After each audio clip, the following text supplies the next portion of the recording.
Hello, everyone. Welcome back to the food safety discussion. Obviously, we've not been doing this for however many months. I think what was March, the last one we did. I think you were on it, Matthew, weren't you? And Steve is a normal rolling member. We changed it round a little to keep it short and brief. So what we're going to do this month is just go straight into the subject, which Steve's kindly assembled for us. It's all about parasites, and what's probably going to be a very, very in-depth and interesting module. So I hope you're all well. I hope you're all ready for a fun hour. And then later on, I've got some lovely little quizzes, as we're going to start a food safety quiz table with points on there and prizes at the end of the year. So, but one of the quizzes, there's a high level quiz and a lower level quiz. Obviously, all of us, we're all going to do the higher level quiz. But it's all going to be on parasites, which means anybody that's taken the quiz obviously needs to listen. Sorry about that. Anyway, Steve, would you like to take it away? Yeah, okay. Just share this again if it'll let me do it. Yeah, that's it. Can you all see that? Yep, yeah, absolutely fine. Great, okay. Right, food parasites or foodborne parasites, in actual fact. I did this as part of a masterclass, as it were, on food safety, which I did about a year and a half ago, and it's probably more aimed at a level 5 rather than a level 4, so it's quite involved. And some of the screens, I'm not going to read them word for word on everything, but there will be a free PDF handout, but it's only for yourselves. It's not for sharing, for obvious reasons. So, what foods are parasites found in? They're found in undercooked fish, crabs and mollusks, undercooked meat, raw aquatic plants such as watercress, raw vegetables that have been contaminated by human or animal feces. And I'm just going to move this to the right. Okay, so these are all the ones that we've got. Let me just see if I can get rid of that. No. Okay. The top foodborne parasites are as follows. We'll divide them up into two sections. There are worms and there are protozoa. So on the worms, you've got Trichinella species, and you've got Trichinella, which is a round worm, which is found in pork. Then you've got Taenia solium, which is a pork tapeworm, and you've got Taenia saginiata in beef and pork, sorry. I can't even pronounce this word, but it's the next one, which begins with an O, and that's family of flatworms, some of which are found only in freshwater fish, and the dip, I'm not even going to try and pronounce that one either, is found in both marine and fresh fish. Ascaris species are small intestinal roundworms, generally found in fresh produce. So those are the parasites we're going to find on worms, but we're also going to look at protozoa, which are basically small animals. So anything from a bacteria to an amoeba or to any of these. So Cryptosporidium species, Toxoplasma gondii. So that's found in meat from small ruminants, pork, beef, game meat, red meat, and organs. The Cryptosporidium is found in fresh product, such as produce and milk. Then you've got Entamoeba histolytica, which is found in fresh produce, mainly on the Indian subcontinent. But you've got dysentery, which can either be amoebic or can be bacterial. So you've got things like Entamoeba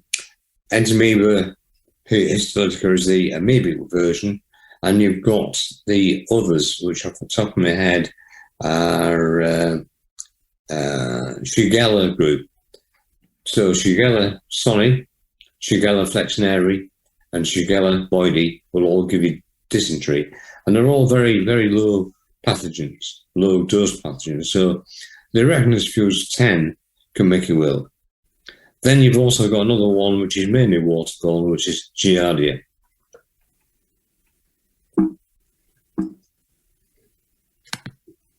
So, worms. Trichinella spirulensis, pork roundworm. Trichinosis is mainly spread when undercooked meat containing the trichinella cyst is eaten, and most often this is in pork or in boars. There are several species of trichinella, and Trichinella spirulensis being the most common.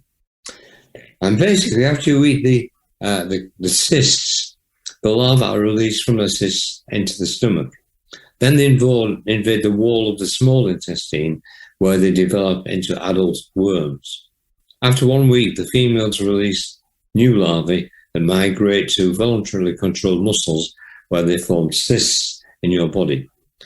The diagnosis is usually based on symptoms and confirmed by finding specific antibodies in the blood or larvae on tissue biopsy. So that's your pork roundworm.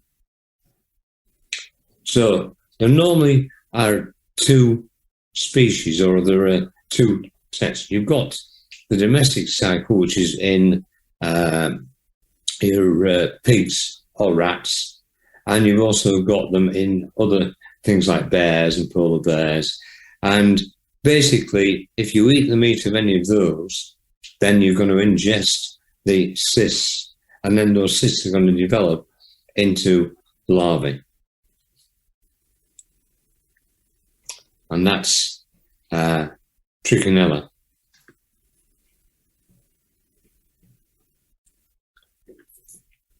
You've got two types of tapeworm, which are flat worms. You've got the Taenia folium, which is a pork tapeworm, and this can affect the brain as well, and Taenia saginata, which is a beef tapeworm. Now, I've only ever seen one set of cysts from a beef's heart. It's from Carnaby about 30 years ago, and it's not often you actually see the highly oxygenated muscle tissue, but the environmental health officer who was taking us for our level 3 brought this beast's heart in, and we could see the cyst. Never forgotten it. It was really amazing to see it. So, what's the life cycle of a tapeworm? The adult tapeworm showing segments of I can't say it. But the hermaphrodites, and they contain the hosts. The segments are eventually released, just like there in that intestine, and those contain the eggs in those, which will get eaten by the pigs, eat the feces, including the tapeworm eggs. And that's the cysts on the white spots there. Those are large beef tapeworm cysts. People then eat the meat again, and if it's undercooked, you have a problem. You are either got to find your diagnosis from the tapeworm, from the feces, or from doing a biopsy. So you've got the beef tapeworm, you've got the scolex, which is the head of the flat tapeworm, showing the suckers and the hooks. And the cysts in the oxygenated muscle tissue are those bits in the white circles on the, and it's got to be highly oxygenated, something like the heart or other highly oxygenated muscle tissue. Tapeworms are hermaphrodites. Each segment has two sets of male and female reproductive organs, which will fill the segments with fertile eggs as the segment is pushed back from the neck. Each genus and species of tapeworm has at least one intermediate host. So in our case, it would normally be the rats, the pigs, and us eating that pork when the pigs have been eating the rats. But it could be other species as well. So you've got, let's have a look. You've got the hog, the cow, and these will develop into adults from the cysts. So this actually is one of the things that's on the PDF, which I've done. But again, I'm not sure of its copyright status, so please keep it to yourself. You've then got fish species of worms, and I'm sure that you've all seen cod with worms on the outside of the skin. Has anyone not seen them?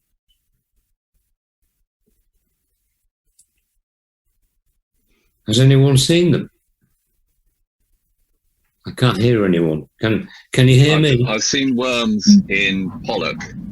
Yeah. In fact, worms on the abdominal wall are virtually diagnostic of the fish being pollock. Yeah. Well, you've got these two. There's the opis, I'm not even going to try and pronounce that, the freshwater fish alone. And then you've got the Diffie ones, which are fresh and marine, and they are fish flatworms.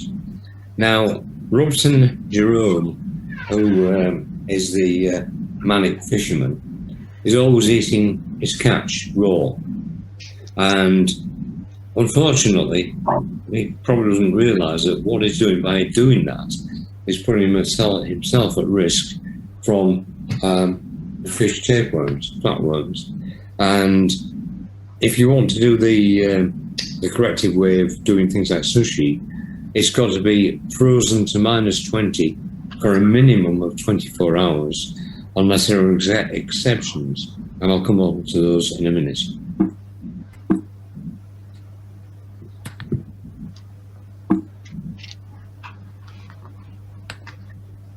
So these are how we get the fish worms.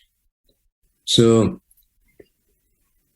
you eat the fish and you ingest the worms. The unembryonated eggs are passed into the feces of the definitive host. The eggs embryonate in water. The choroidia hatch from the eggs and are ingested by the first intermediate hosts, such as crustaceans. Then these larvae develop in the body cavity of the crustaceans. The infected crustacean ingested by a second intermediate host, usually small fish, and then the larvae are released from the crustacean, develop into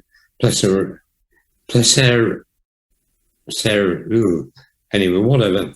And then the predator fish, things like salmon, for example, will invade those, and we then eat those larger fish. But again, you've got that as one of your handouts. So, the symptoms of a raw fish infection, if it's on the river one, you've got jaundice, liver enlargement and tenderness, nausea, diarrhea, vomiting, abdominal pain, loss of appetite. And then if it's anesthesis, sudden severe pain.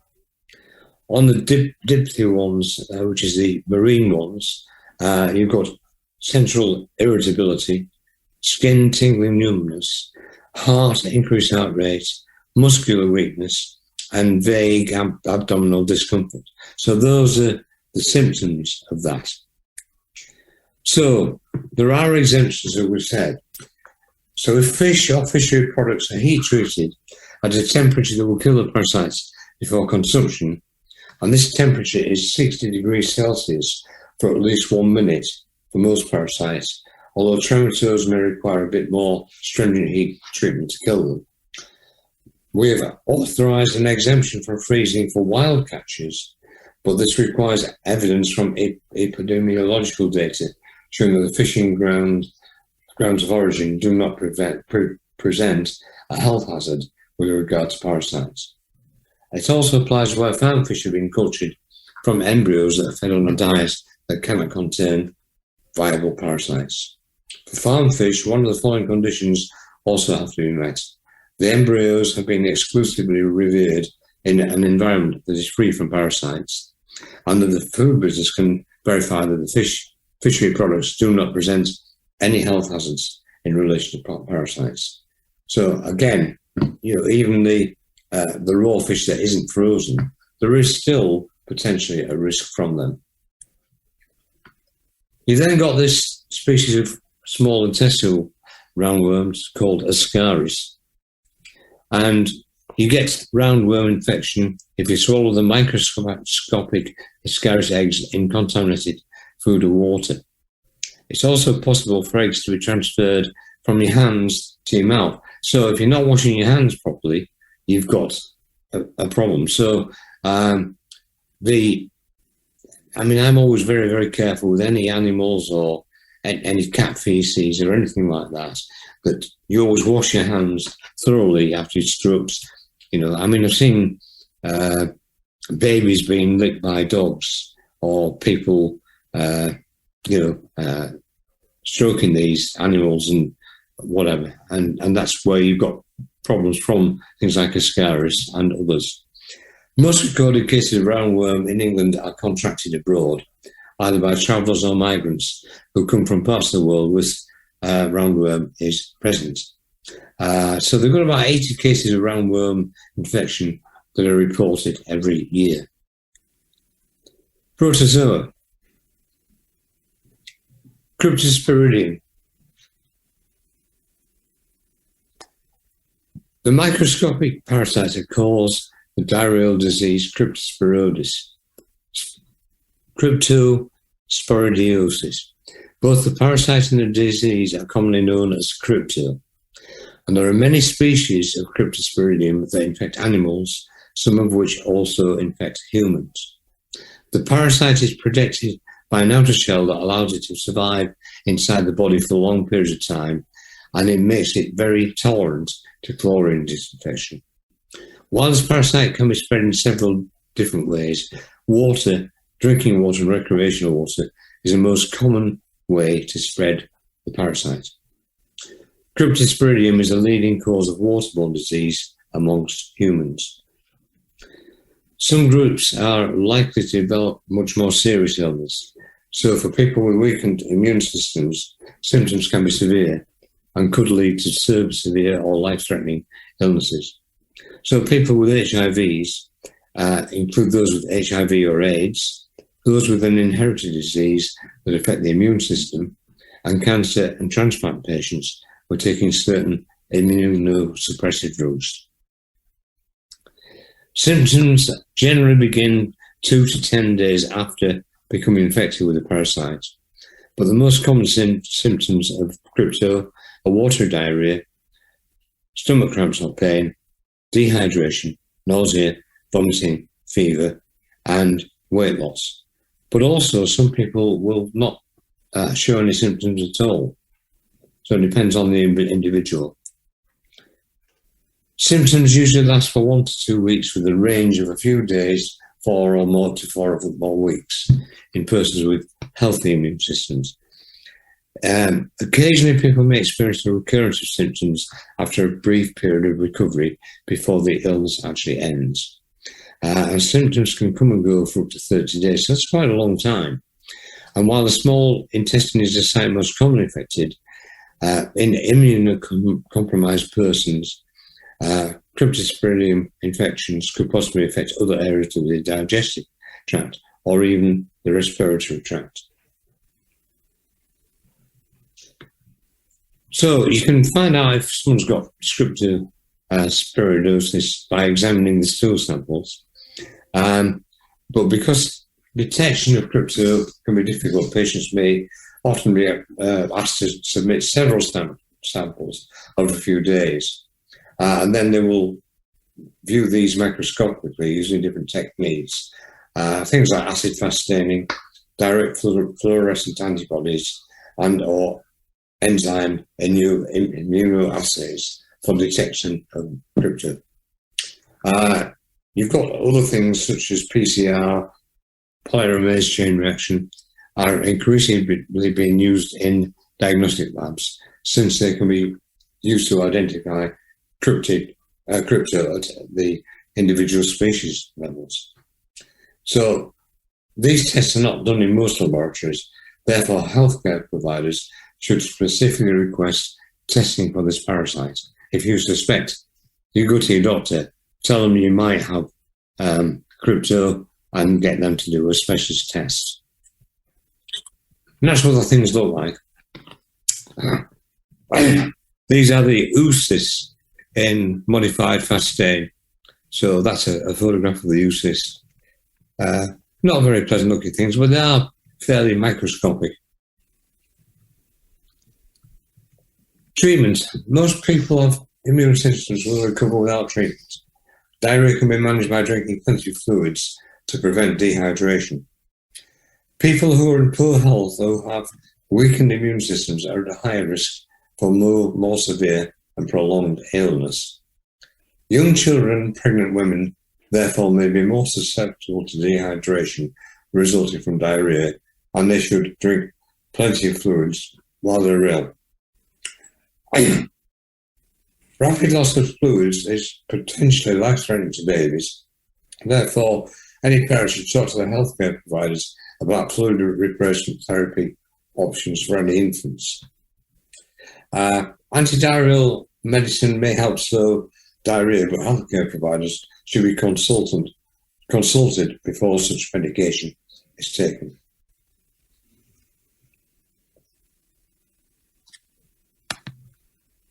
Oops, hang on. It wasn't.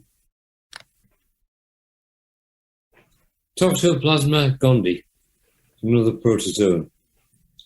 And this is a parasite that's found mainly on cats, but it's also found in other things. This is one thing about particularly pregnant ladies doing a cat litter tray. You've got to be very, very careful. And even when I owned a cat, even going back to the early 1990s, I was always very, very careful, either cleaning the litter tray out, or when I would stroke it, I would always go and wash my hands before putting my hands near my mouth. But it's also found with things like raw and undercooked meat, unwashed fruits and veg, contaminated water, dust, soil, dirty cat litter boxes, and outdoor places where cat feces can be found. Dogs can also be infected, as some will actually eat cat feces. This Toxoplasma gondii causes a disease called toxoplasmosis that produces mild flu-like symptoms and only really threatens fetuses and those with weak conditions. In most instances, the parasite acts more subtly. Carriers tend to show longer-term personality changes that are small but significant. Basically, these parasites, they will work their way to the brain, which is why you can have personality changes. So that's the life. You've got the definitive host, and the toxoplasma can be shed by the cat for 2 weeks after infection. You've then got these oocysts. Note the double O is for eggs. For example, on food hygiene, if you get an ootheca, which is an egg case for a cockroach, these egg cases are also in the form of cysts as well. So these can infect people directly. You might have an intermediate host. It could be a mouse, it could be a rat, or it could be present in the animal as well. And then either you eat the animal or you've been stroking the animal and you put your hands in your mouth. So if you've got animals, don't let them kiss you or lick you. Or if you've got an animal, you've only got to observe what a cat or a dog does with its genitals and its backside to know how that can easily be transferred. So these are the oocysts, and those are the actual Toxoplasma gondii themselves.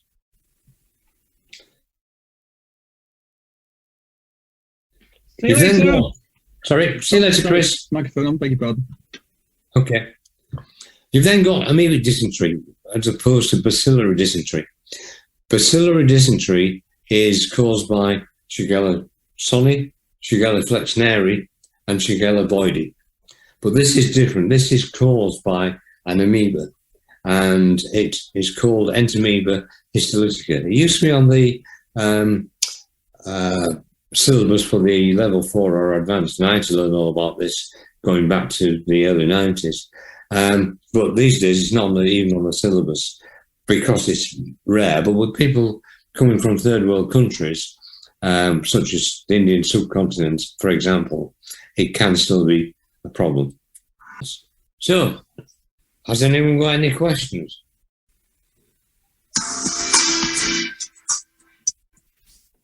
know what happened to that.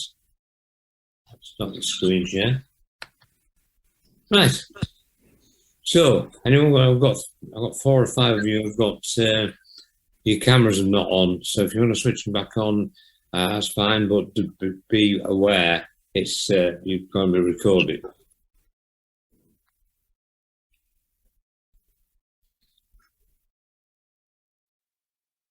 So anyone got any thoughts, any comments?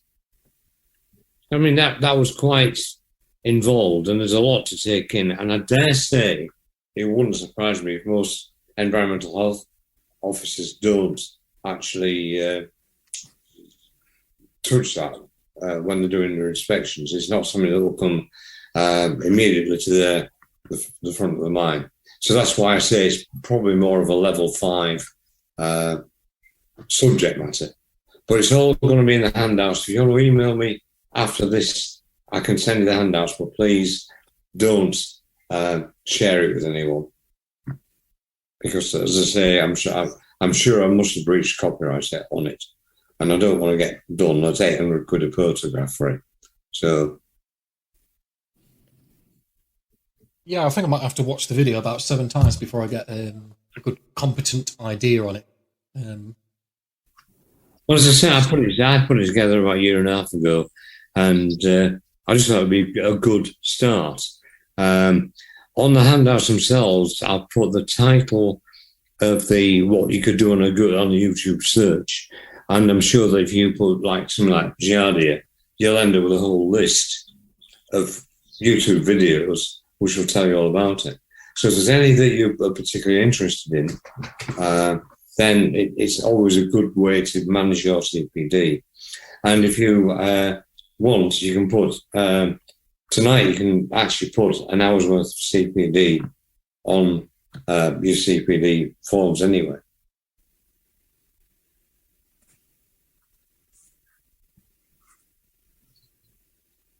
No, I can't think of any questions. I don't know if anyone else has got anything that they...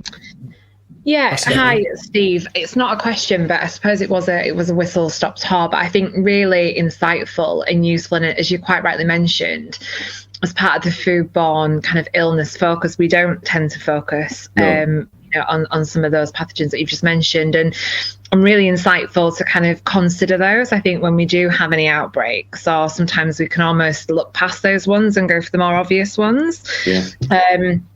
And there's quite a lot of correlation between some of the symptoms and incubation periods as well. So really, really interesting, and I'm really grateful for you sharing the link. So thank you. Well, you've as I say, it's only for your own use, but you've got the, or you will have the PDF where you can go and do a bit more research. The one that concerns me most of all is the thing with pets. So it's like cats and dogs.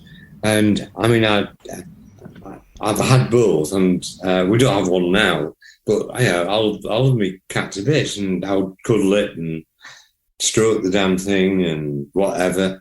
But I would never let it lick my face, and I would always wash my hands after I'd handled the cat. It just wasn't worth the risk of having that. And even though I'm not particularly at high risk a group as, say, a baby or a pregnant woman is, or a mother and child would be, you still don't want that sort of thing happening. Yeah, do you know, really, really good point, Stephen. I've actually made a note here because we have seen a vast increase in numbers of home bakers, particularly since the pandemic. And they've got cats and pets at home, haven't they? Yeah, absolutely. So really good point, and some really good information for me to kind of take and share with the food team. What I would do is when you get the presentation, cut out the bit that's toxoplasmosis and make your own handouts on a single sheet of A4 that you can give to pet owners. And say, if you've got pets, not only should you keep them and the food and the water out of the kitchen and sanitize the whole area, floor as well as the worktops, then, your first sign is, have they got pets? Yeah. And if they haven't, then it's not even worth worrying about. But if they have got pets, it's worth them knowing about it, because it's not general knowledge. They won't be aware that there's a risk. and by educating them, you've got a way in, as they say, especially with the home bakers, because they don't know this stuff. Absolutely. And I think that's the point, isn't it? It's about sharing that knowledge. And like you said, when they're so, connected to their animals, and we completely understand that, they then look past the risks that they can also present to their business. And yeah, it's just a really good educational piece. Well, as I say, if they've got, say, something like Safe for a Better Business, right, or a folder with printed out, and the other thing to check if you're doing an inspection, make sure they've got the latest version, which not only has the allergen sheets on, which are 5-6 years old, but they've got the acrylamide sheet on there, plus sort of other general stuff as well, which they'll find useful. But if they put those handouts in the back of their Safe for Business, Better Business, any inspector who comes in will automatically read the fact that they are aware of that as a risk. And if they include in how they will protect that, then again, that's not a bad thing. So, when I teach auditing, right, or when I used to teach auditing, I don't do training anymore as such, but I used to say to people, look, I've been on the shop floor from being a chef to being a manager or whatever. And what most environmental health officers do is they are trained to go to the paperwork first. Yeah. Well, guess what happens on a practical level when that happens? Someone's already tipped the wink to the kitchen that there's an AHO on site. So what happens is they go around and they empty the fridge and clear everything up, tidy everything up before the AHO has a chance to look in. And when I'm teaching food safety auditing, I always say, well, your paperwork, you can look afterwards and check that what you've seen is what they say they're going to do. And that way, if they're going to pick up a fault, you're going to pick it up at, when you walk in and you're washing your hands and looking around, have they got a washing hand notice up, which shows them how to wash their hands? Have they got things like cleaning and disinfection? Have they got a white coat policy in place so that if the HO comes, and they may well have had a dog at the back of their car, right, that instead of letting the HO use that, I would say, look, if you're a food business operator, get some disposable cloths and make sure that you ask politely that the HO wears yours, as long as they're clean and in good condition. Mm. And that's how I, as I say, but they don't teach this to environmental health officers.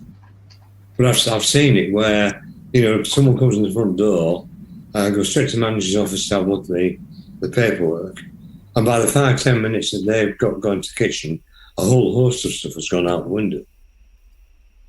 So, well, that's just my take on it. I'm just having to read these messages because let's have a look. It's okay. Half of them are from me, Steve, just about the quiz. Obviously, you're not allowed to do the quiz, Steve, because that would be no competition. Can I do the answers? Because I can't remember what I put. So I only did this quiz. I only did it at 6:30 tonight. So I may well have got it wrong or whatever, but I'll let you carry on, Brendan. Okay, well, I've not really got much to contribute for this week, for this month, so to speak. So I'm just going to leave it to the open floor. If anybody's got any interesting stories over the past 6 months since we last did this.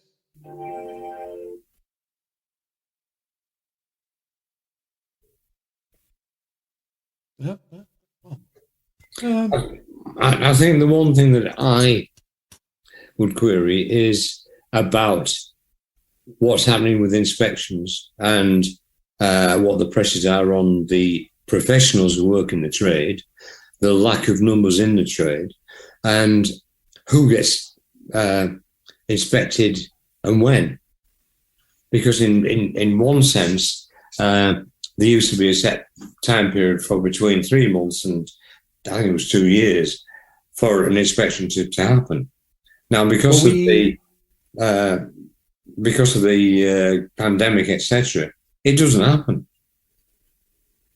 And I think the emphasis has gone on to who are potentially the highest risk establishments. And those, in general, would seem to be most of the takeaways and the ones with thousands of items on the menu. Well, the place that I've been at recently, we went through our inspection after the previous one would be 2 years and about 7 months since the previous inspection before. It was 2 ladies, very, very pleasurable. We managed to sit down and talk about food safety for about 2.5 hours. And even it sort of got to the point where, anybody that works in food, they know when they got off a good rapport with their local enforcement officer, etc.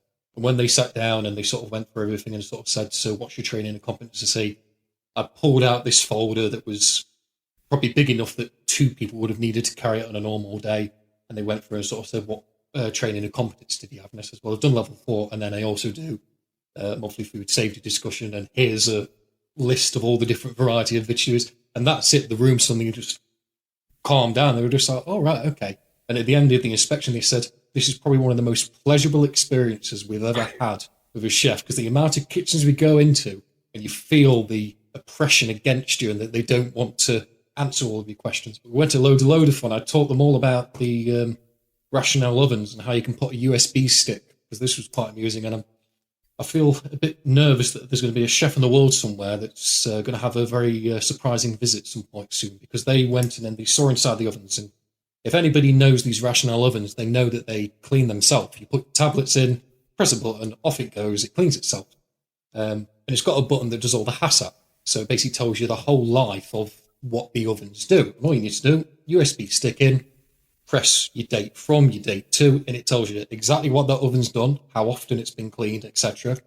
So these environmental health officers were sort of saying, so it tells us how often it's been cleaned. I was like, yeah. They were like, right, okay, because this chef was telling us it was getting cleaned every single night, but this looked even worse than inside some of the back of the Chinese takeaway. So we might just have to take an USB stick and just ask the chef in the kitchen if we can take a recording of their HACCP system. So I've probably upset somebody, even when I've not been practicing as a consultant anyway. Anyway, it's all for the better movement in the world, is it not? But yeah, no, it's a very, very pleasurable experience. I don't know what anybody else has got in terms of the environmental health or inspection process. No, Alex, have you got anything from your perspective as someone who goes around businesses and advising them on behalf of the council? So I suppose we have to bear in mind that when we're inspecting businesses, so like for example the rational systems, we can't gold plate and expect them to do something which is outside of the law. So from a private consultant's point of view, so I used to work for NSF and SI Global, those type of questions we would absolutely want to ask, because they want to supersede the law and make sure that they're managing the SOP associated with that rational oven. But obviously in terms of the Article 5 piece, the point for us is making sure, one, that they have a HACCP, and obviously the physical standards that we can see are reflective of that. And same with the prerequisite programme of Annex 2.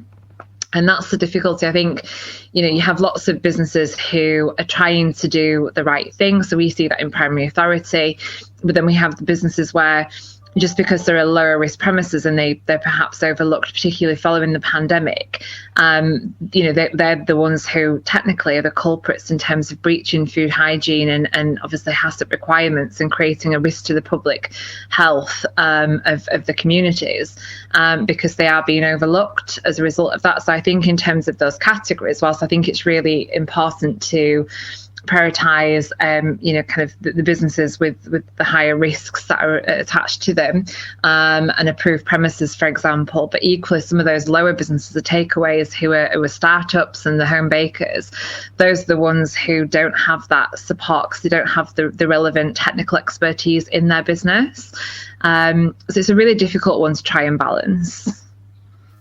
Yeah, I suppose it's just a case of being as helpful as you can to guide them through, to make sure that they know what their risks are. As I say, like I said, with the home bakers, it's the pets that will worry me. If I see they've got pets, then that's the thing. That's the sort of thing where I would give them a handout on that. and cover it that way. You know, I mean, I see what you're saying, that you can only do what the law says, but sometimes you can see something and you know, hang on, that's a risk. So, and you might turn around and say something along the lines of, look, although that's not illegal to do that, can I make a suggestion that if you're doing this, that you do X, Y, and Z? You know, and by having, for example, if I showed you a sample Safer Food, Better Business pack that I've done, as an example, it would have a couple of sheets on acrylamide, a couple of sheets on whatever at the back of the thing, which I've either researched or done myself. I'd have one on food hygiene techniques. And if you go on my my website, just do a search for Steve Pepper, find my website, there's some free downloads on there as well. And it's the sort of thing that, you know, for example, when I was doing we were doing one on food safety auditing, I think, and I came up with a couple of sheets, which are actually on my website for, I think we sold them for 10 quid or something like that. And it's a 2-sheet system of asking questions when someone rings up and complains that they've given you food poisoning or that you've given someone food poisoning. It's a series of steps that the business owner can go through. And the first of those is to ask them what they had eaten, when they ate it, what else have they eaten during that week. So maybe get a diary off them and then advise them on what they need to do with their own doctor, and turn around and say, well, look, I'm going to ring the environmental health officer up, and they may well come round and do a stool sample, you know, because that's what they would ask you to do. Which for anyone who's just trying to flout the law and trying to get a free meal off you, that will put them off straight away. But for the genuine ones, at least it takes them seriously. I was reading a hotel in Bradford, and I've been doing some work with them a while back, and I said, look, you need to follow this, and gave them the sheets.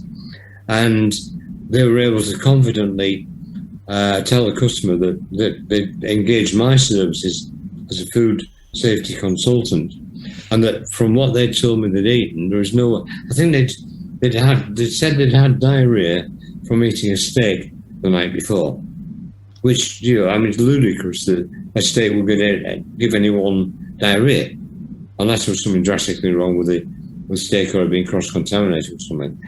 And she then rang up the Bradford Council, who were very impressed that she'd actually taken these steps. So it actually made the business look a lot better in the environmental health officer's eyes because they've done this.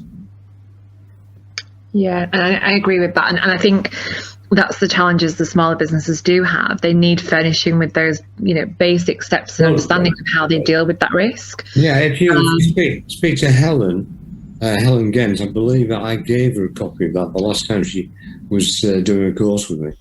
Okay. So ask her if she's got one. Just say, well, I've said it's okay for you to have a copy to hand out. Because these days, I'm not interested in making any money because I only pay tax on it. So, you know, and I've not redone my website recently, so it's from a couple of years back. But it's a very good system for a business owner, especially a small one, to manage their customer complaints. Yeah, that's a really good point. Thank you. So, anyone else got any comments? Just that the quiz was hard. Sorry, Steve, say again. Just that the quiz was quite hard, and I took notes. Oh, so you've been looking at it, have you? Yeah. I'm actually down. Was that the one I'd done on the pathogens? Yes. Yeah, right. I've not bothered to just have a quick look. I got them in advance, and I've struggled with them. Right. Yeah. I see what you've done there. They're all taken from the presentation. So if you get the presentation and look at the various words, because I had half an hour to do that. Started at 6, finished at 6:30. And all I was using was my PDF handout on the presentation. But I was deliberately making it not quite as simple as it sounds. But if that helps people remember some of these things, then that's great.